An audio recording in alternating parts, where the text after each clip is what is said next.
from Alice Springs, Australia.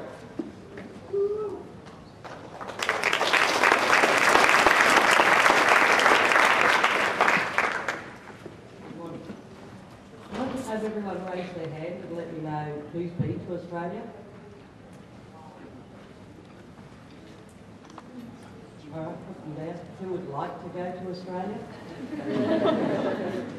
Well, you've probably got about 18 months to get there before they start opening up new uranium mines in the centre of Australia next to Luritja.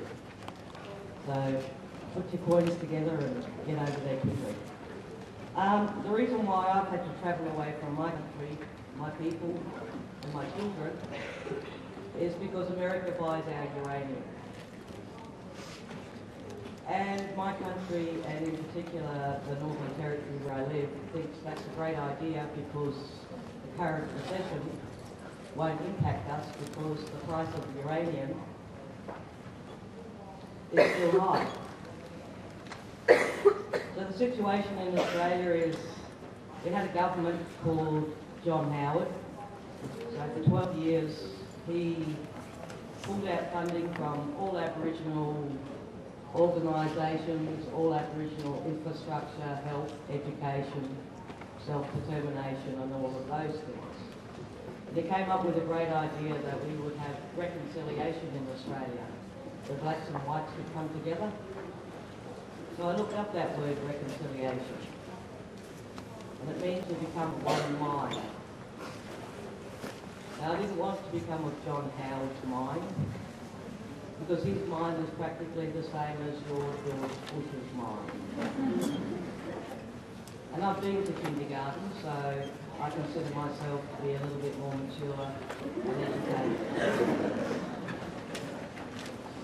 But what I figured out with white fellas English is they have a way of manipulating it and making it sound really nice and flowery and beautiful. So if I use words like genocide in Australia, I'm told I can't use that word because it belongs to the Jews and the Holocaust. When I remind Australians that we're surrounded by massacre sites and waterholes that were poisoned, we have heaps of black and white photos of my family and other families chained to trees, chained to the back of policemen. We have photos of our children being removed because they was of mixed breed. And somehow it was always the Aboriginal's fault. Somehow our women were able to entice every white man that came to Australia into the bed to produce these half-breeds. In Australia we don't call them half-breeds like America. We call them half-castes, quarter-castes, and we go right through the fractions. So if you want to look at me, I would be a 1/16 in my country. Still enough black blood in me to have a law placed over me. Still enough black blood in me for me not to be white. And that's pretty cool because I don't want to be. On my country in particular, my family have been given a station, what you might call a ranch. Your ranches are tiny compared to our stations. Our stations can be up to 5,000 kilometres square. And it just happens that that's on Aboriginal land. But we don't talk about that. So what our government did was allow us to get educated. And we got educated. And we fought them in their courts. And we got land rights. We got Aboriginal rights. And we got that misnomer word that's around the world, human rights. And that was pretty fine for a while, so we got our land and we got to sit on our land, and then we got to apply for funding for basic infrastructure like homes, clinics, and if we were very lucky on our community we could have a primary school. And if we were even extra lucky we could have power that serviced those buildings. So now we're in the year 2009, we have a change of government, and we have the new Rudd government here. So they decided that they would overturn their free mine policy in Australia, and we'd go gung-ho for the uranium industry because it will bring in money for Australia, and we could service the rest of the world for their power needs. Pretty good we are. So they decided in the Northern Territory, because there was just black fellas out bush on country and a few white people who owned stations, that it would be perfectly fine to open uranium mines. So we got a deluge of mining companies come to our country. And we had flowery words like clean and green and renewable energy. The best one is it's safe. So for Indigenous people in Australia, we have this resource, this amazing resource that everybody wants. 40% of the world's uranium, we're told we have.